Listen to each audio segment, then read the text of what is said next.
The wind howled through the skeletal remains of Arcturus Station's industrial district, like the dying breath of some ancient beast. Ice crystals sharp as broken glass rode the gale, turning the air itself into a weapon that cut through even the thickest clothing. Marcus pulled his threadbare coat tighter around his shoulders, but it was a futile gesture. The fabric had given up its battle against the cold months ago. He sat huddled against the corrugated metal wall of an abandoned warehouse, his back pressed against the only surface that offered even minimal protection from the storm. The thermal blanket wrapped around his legs was his most precious possession, military grade, designed to retain body heat even in the harshest conditions. It was all that stood between him and becoming another frozen corpse for the morning cleanup crews to find. The irony wasn't lost on him.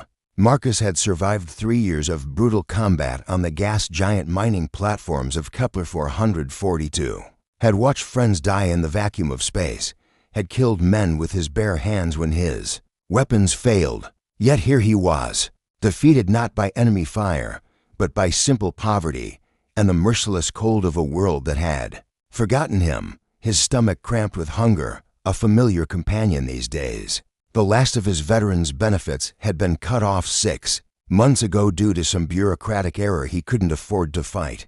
The few odd jobs available in the outer districts barely paid enough for a single meal, let alone shelter. When the great ice storm had begun 3 days ago, the homeless shelters had filled within hours. Those without connections or credits were left to face the elements alone. Marcus flexed his fingers inside his worn gloves, trying to maintain circulation. The cold was insidious, creeping into his bones despite the thermal blanket.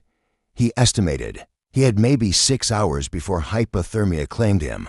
Not a bad way to go, all things considered. Better than some of the deaths he'd witnessed in the war. A sound cut through the whine, something that didn't belong to the storm's symphony of destruction. A whimper, soft and barely audible, but distinctly organic. Marcus lifted his head, scanning the debris-strewn alley. At first, he saw nothing but shadows and swirling snow. Then movement caught his eye, tucked between 2 overflowing waste containers. A small figure lay curled in a tight ball. At first glance, Marcus thought it might be a child, but as he squinted through the storm, he realized this was something else entirely. The skin that showed through tattered clothing had a pale blue tint that wasn't from cold exposure. The proportions were subtly wrong, too tall for the apparent age, limbs that bent at impossible angles. An alien, one of the Xenari, if Marcus's memory of xenobiology briefings served him correctly. They were a peaceful species, known for their empathic abilities and advanced medical knowledge. What one was doing in the slums of Arcturus Station, Marcus couldn't fathom. The Xenari homeworld was thousands of light years away, and they rarely ventured into human space. The figure moved again, a weak struggling motion that spoke of desperation. As Marcus watched, transfixed, the alien child, for it was clearly young by any species standards, tried to pull itself deeper into the meager shelter between the containers. The movement was feeble, lacking the strength born of true hope. Marcus knew that look, that gesture. He'd seen it in the eyes of wounded soldiers who understood they were dying far from home. The alien was freezing to death, just as he was, but with even less protection against the storm. For a long moment, Marcus remained motionless. The logical part of his mind, the part trained by years of military service and hardened by months of survival on the streets, told him to stay put. He had barely enough body heat to keep himself alive, sharing his only real protection against the cold would doom them both. It was simple mathematics, 1 death instead of 2.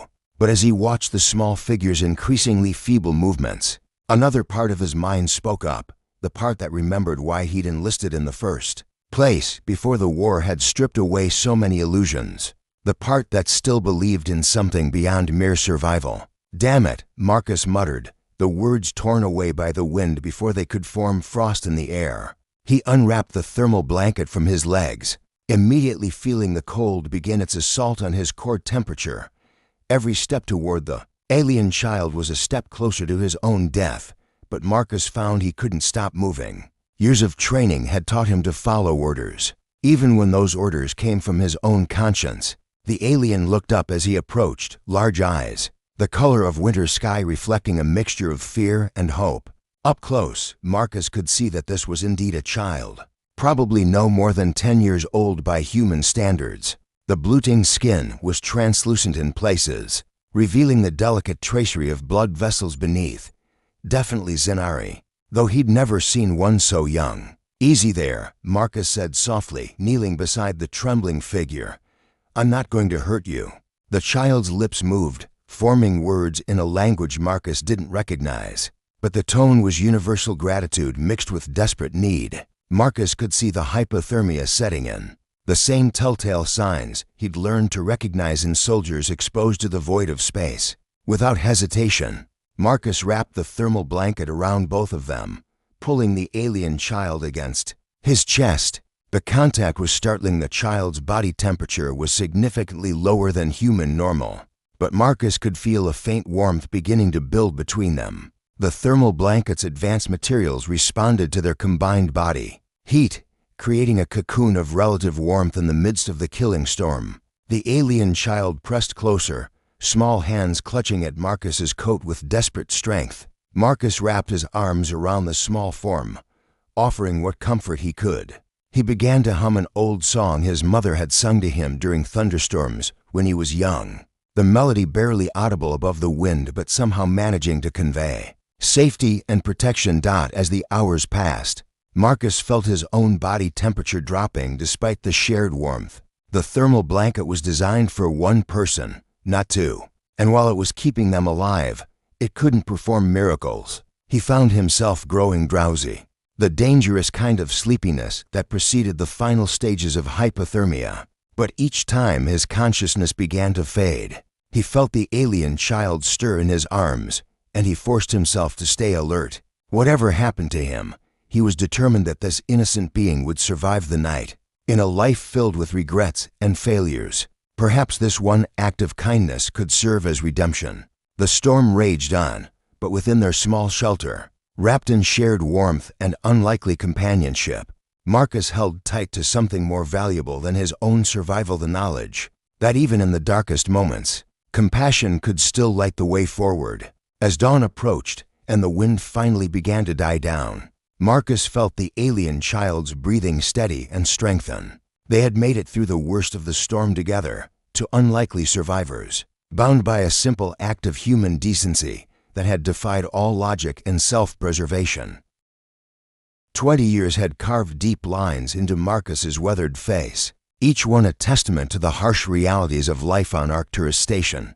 The former soldier sat on the edge of his narrow cot, in the communal shelter, staring at his reflection in a cracked mirror mounted on the opposite wall. Gray stubble covered his gaunt cheeks, and his once broad shoulders had taken on the perpetual hunch of a man who had learned to make himself small in a world that had forgotten him. The shelter was a converted cargo bay in the station's lower levels, filled with rows of thin mattresses and the constant murmur of desperate voices. The air recycling system wheezed and coughed, struggling to process the exhalations of 63 souls, crammed into a space designed for freight. Marcus had claimed the same corner spot for the past 18 months.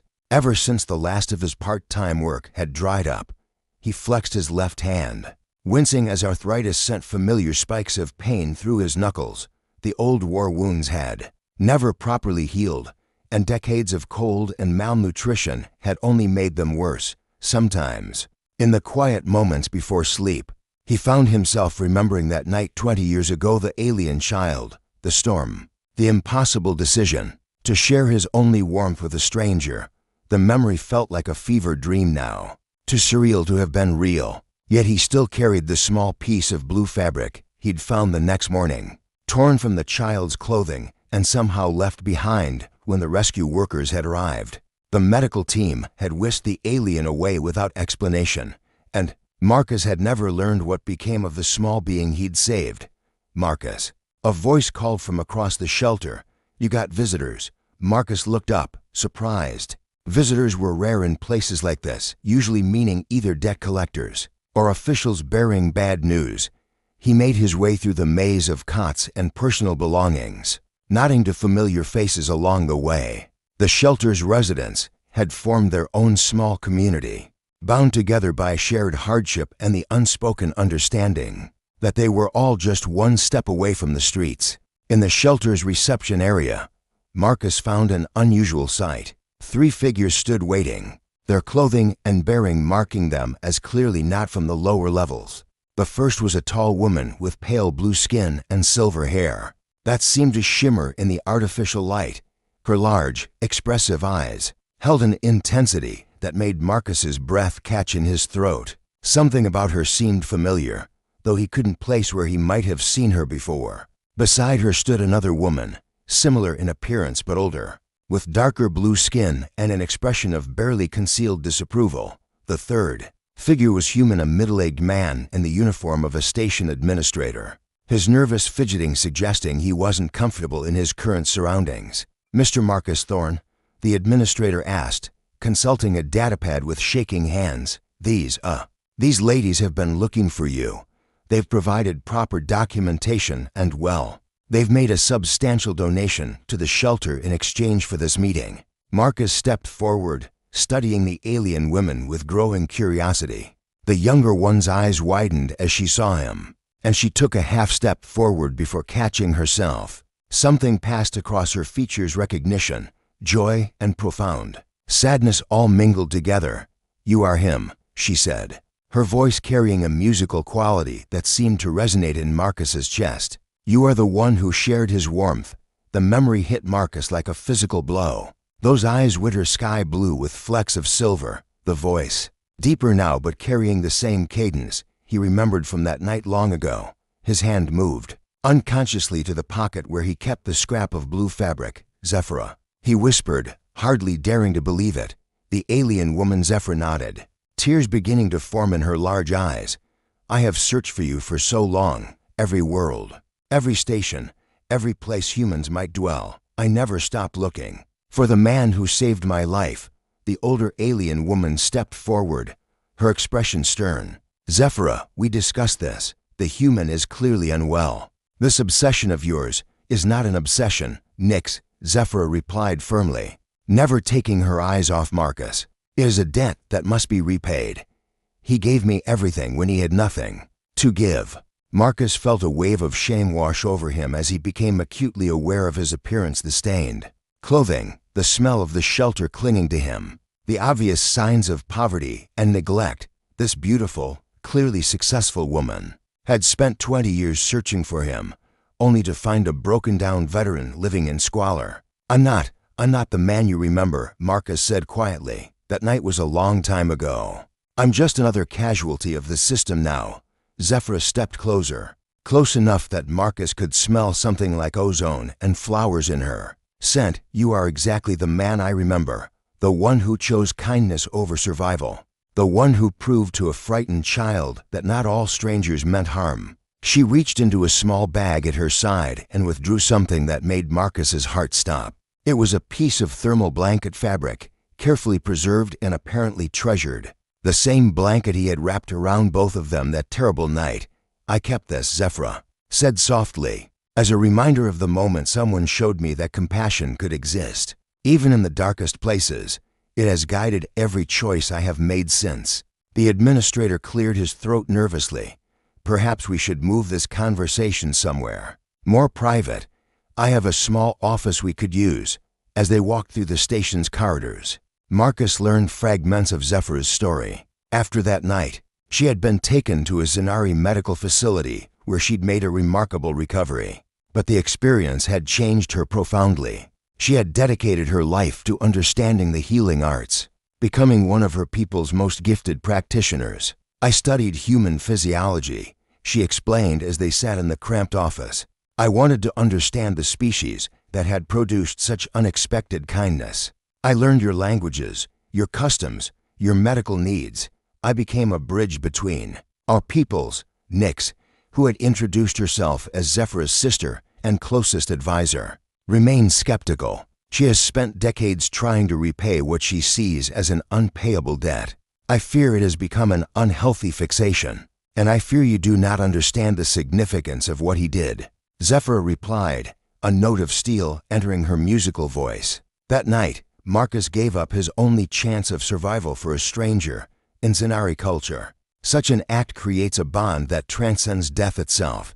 Marcus shifted uncomfortably in his chair. I just did what anyone would have done. No, Zephyra said firmly. You did what you would do, what your heart compelled you to do. And I have seen enough of the galaxy to know that such hearts are rare indeed. She leaned forward, her intense gaze holding his. I have come to offer you a choice, Marcus Thorne. You can remain here, accepting whatever fate the station has planned for you. Or you can come with me, and I will heal the wounds that time and hardship have carved into your body and spirit. The offer hung in the air between them, too good to be real, too tempting to dismiss.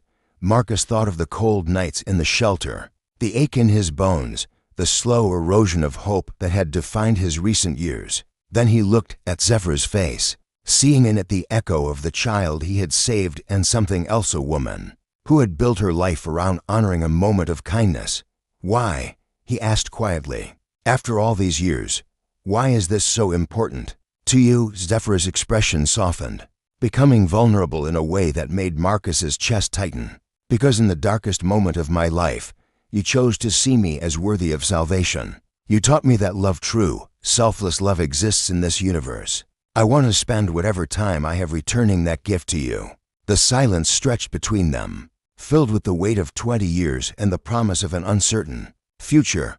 Outside the office window, Arcturus Station continued its slow rotation, carrying its cargo of hopes and dreams through the endless night of space.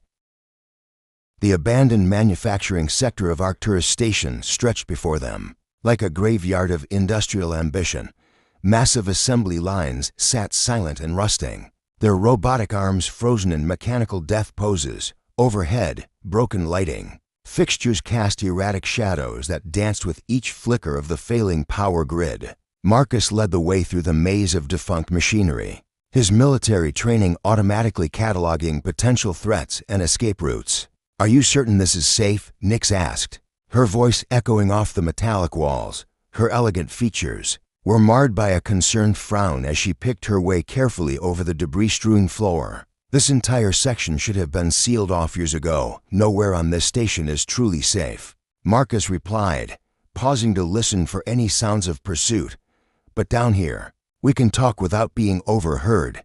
The surveillance systems died. With the manufacturing contracts, Zephyra moved beside him with surprising grace, her enhanced Zenari senses clearly helping her navigate the treacherous terrain. She had insisted on this meeting place after their initial reunion had been interrupted by station security. Word of aliens making inquiries in the lower levels had apparently reached the wrong ears. I need to understand what's happening, Marcus said, turning to face the sisters. 20 years I've been on this station, and nobody's ever shown the slightest interest in me. Now suddenly I'm worth finding. Zephyra's expression grew troubled. My search was not as discreet as I had hoped. When word spread that a Zenari healer was looking for a specific human, it attracted unwanted attention. What kind of attention? Marcus's hand instinctively moved to the small knife at his belt, the only weapon he'd been able to keep after his discharge. Before Zephyra could answer, the sound of heavy footsteps echoed through the facility. Marcus cursed under his breath, recognizing the distinctive rhythm of military-grade boots on metal flooring. He gestured for the sisters to take cover behind a large fabrication unit. Too late, he whispered. We've got company. 6 figures emerged from the shadows, moving with the coordinated precision of a professional security team. They wore the black and silver uniforms of Corvin Syndicate enforcers, their faces hidden behind tactical visors. Marcus's blood ran cold as he recognized the insignia. The Corvin Syndicate controlled most of the illegal activities in the Outer Rim territories, including Arcturus Station's extensive black market operations. The lead enforcer raised his hand, and the team spread out in a textbook encirclement pattern. Zephyr of the Zenari healing caste, his amplified voice boomed through the facility. By order of Syndicate leader Corvin, you will come with us for questioning. What does Corvin want with her? Marcus called out, stepping into view with his hands partially raised. He needed to keep their attention focused on him while Zephyra and Nyx remained hidden. The enforcer's visor turned toward him. Marcus Thorne, former Terran Defense Force Sergeant, dishonorably discharged for insubordination, currently unemployed and living in charity housing. The mechanical voice carried a note of disdain. You are of no consequence to our operations.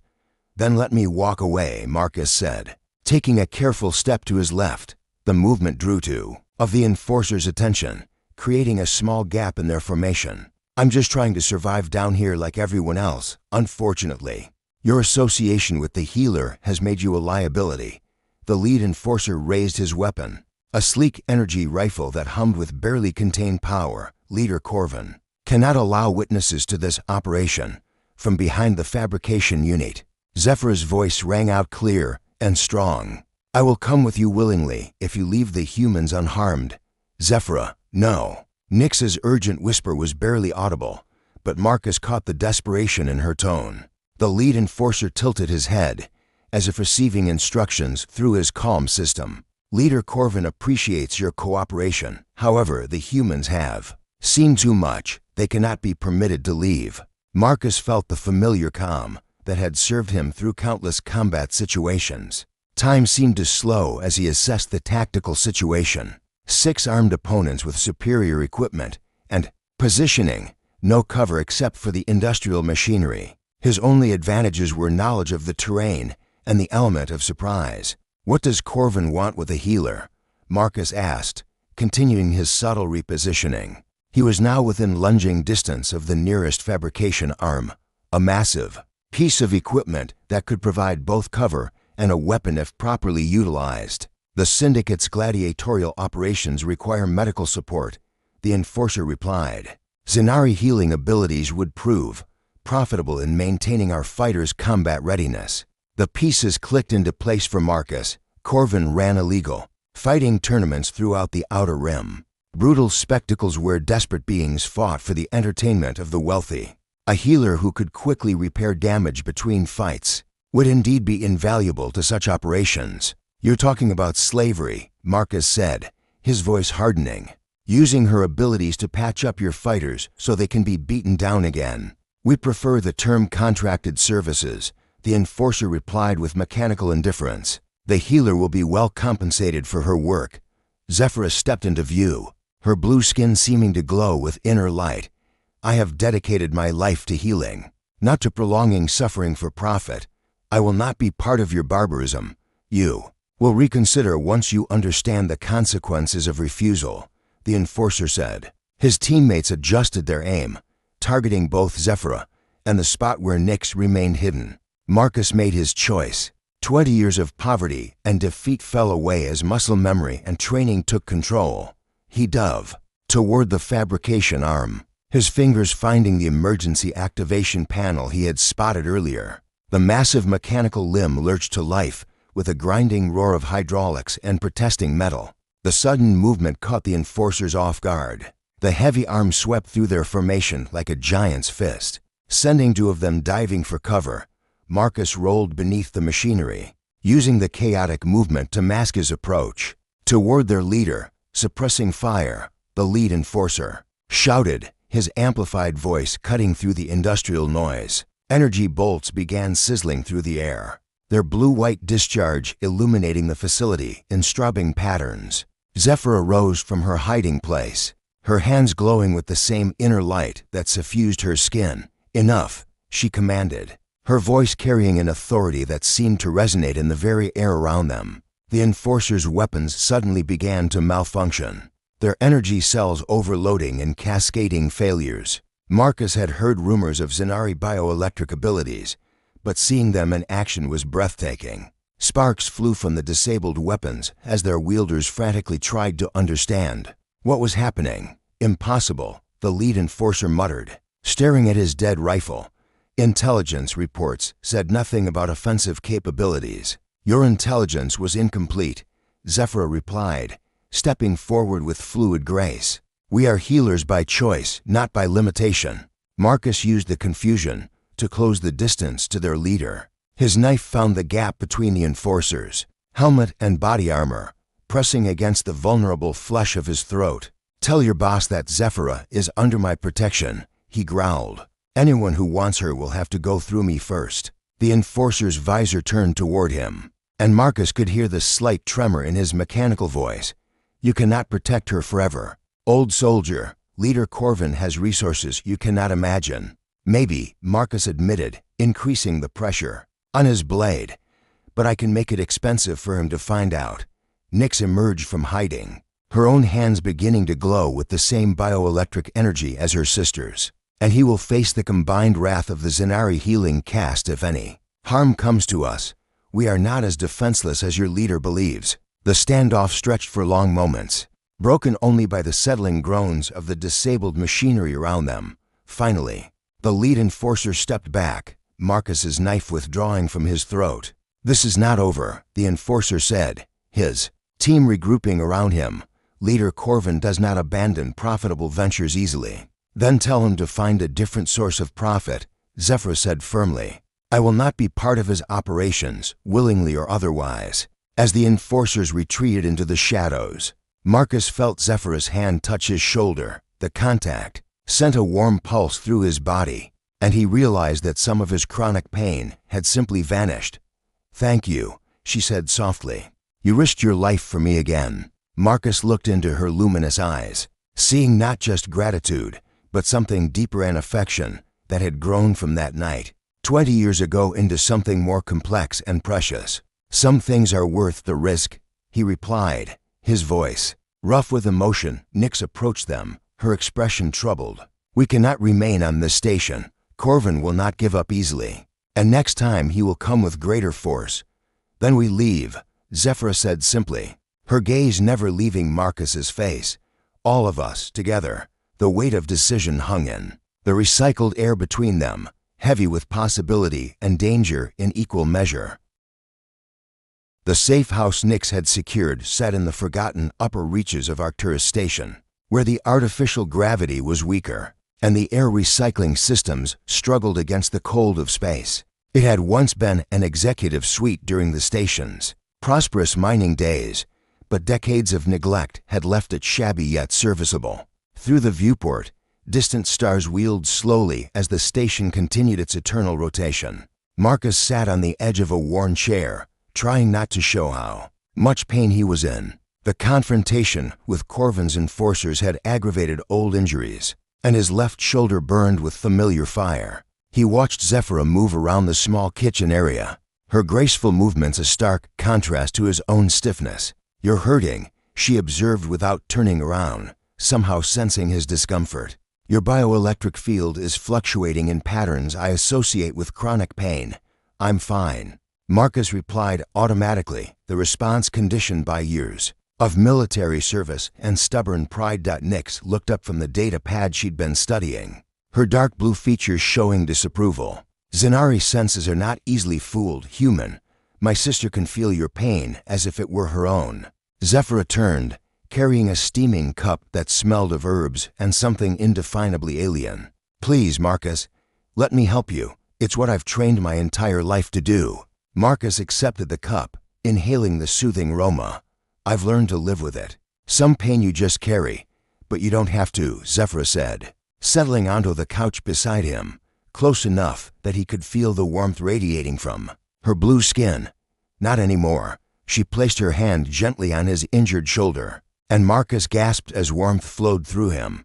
Not just physical warmth, but something deeper, a sense of peace and wholeness he hadn't felt in decades. The constant ache that had been his companion for so long began to ebb, replaced by a tingling sensation that seemed to reach into his very bones. "How?" Marcus whispered, staring down at her delicate hand where it rested on his shoulder.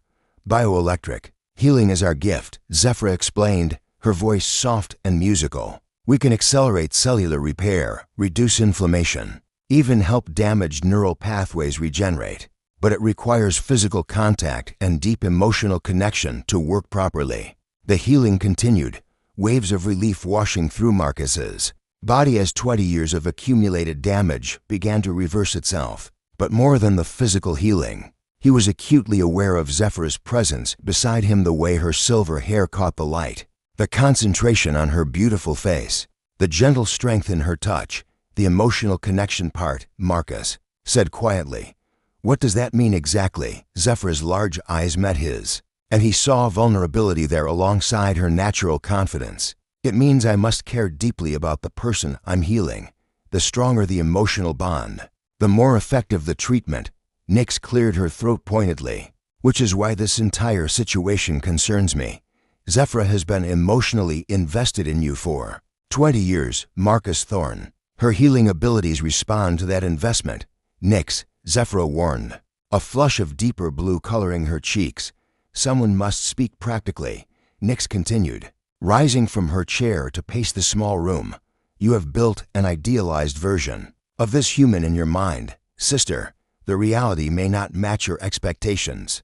Marcus felt a flash of hurt at her words, recognizing the truth in them. She's right, he said, gently moving away from Zephyra's touch despite the immediate return of low-level pain. You've spent decades searching for a hero who saved you. I'm just a washed-up soldier with more failures than successes. Zephyra's hand followed his movement, maintaining contact with his arm. Do you know what I felt that night? She asked, her voice intense. When you wrapped that blanket around both of us. Marcus shook his head, unable to look away from her. Luminous eyes. I felt your terror, she continued. You were just as frightened as I was, just as certain you were going to die. But you chose to share that death with a stranger rather than face it alone. That wasn't heroism, Marcus. That was love in its purest form. The word hung between them, changing the very air in the room. Marcus felt his heart racing. Not from pain or fear, but from something he'd thought dead within him. I've lived among many species since that night, Zephyra went on, her hand moving to rest over his heart. I've seen acts of great courage and terrible cruelty, but I've never encountered anyone else who would make that choice to die with a stranger, rather than let them die alone. Perhaps, Nyx interjected, though her tone had softened somewhat. That is because most beings are not trained soldiers, programmed to protect others. No, Zephyra said firmly, never taking her eyes off Marcus. It's because most beings don't have his heart. I felt it that night, and I feel it now. It hasn't changed, despite everything you've endured. Marcus found himself leaning closer to her, drawn by something beyond physical attraction. What are you saying, Zephyra? Her free hand came up to touch his face, her blue fingers tracing the lines that hardship had carved there. I'm saying that I didn't spend 20 years searching for a hero to repay. I spent 20 years searching for the one being in the galaxy who showed me what love could look like. The confession hit Marcus like a physical blow. Zephyra. She silenced him by pressing her forehead against his, a gesture that seemed profoundly intimate despite its simplicity. You don't have to say anything. I know the barriers between us species, culture, the difference in our circumstances. But I needed you to know that what I feel isn't gratitude or obligation. Marcus closed his eyes, feeling the warmth of her breath against his skin. Then what is it? Love, she whispered. Deep, patient, enduring love that has grown stronger with every year I spent searching for you. When Marcus opened his eyes, he found her watching him with an expression of such tender hope that it made his chest ache. Without conscious thought, his hand came up to cover hers where it rested against his cheek. I never thought I'd feel this. Again, he admitted, after the war, after everything that followed. I thought that part of me was dead. Nothing in you is dead, Zephyra said, her healing warmth flowing between them. Only sleeping, waiting for the right touch to wake it up, from across the room. Nyx made a sound that might have been resignation or approval. Well, she said dryly, this complicates our escape plans considerably. Marcus looked up at her, suddenly remembering the danger they faced. Corvin won't give up. We can't stay here. No, Nyx agreed, we cannot. But perhaps there is a solution that serves everyone's needs. She moved to the viewport, gazing out at the stars. The Zenari homeworld has diplomatic relations with several human colonies. A healer of Zephyra's abilities would be welcomed on any of them. You're suggesting we leave together? Marcus asked, hardly daring to believe it. Zephyra's hand tightened on his. If you're willing. I know it means leaving everything you've known, starting over in a place where you'd be the alien. Marcus thought of his life on Arcturus Station, the shelter, the hunger, the slow erosion of hope and purpose. Then he looked at Zephyra's face, seeing in it the promise of something he'd never dared to imagine. What everything, he said with a slight smile. I've got nothing here worth keeping except maybe this conversation. Zephyr's face lit up with joy so pure it took his breath away. She leaned forward and kissed him, her lips soft and warm against his. The contact sent a surge of healing energy through him, but more than that, it awakened feelings he'd thought buried forever. When they broke apart, both breathing heavily, Nyx cleared her throat again. "If we're doing this," she said with obvious reluctance, "we need to move quickly. I've arranged passage on a freight hauler leaving tomorrow night. After that, we figure it out together," Zephyra finished, her hand intertwined with Marcus's dot as the stars continued their ancient dance outside the viewport. Marcus felt something he hadn't experienced in decades: hope for a future that stretched beyond mere survival, towards something that might actually resemble happiness.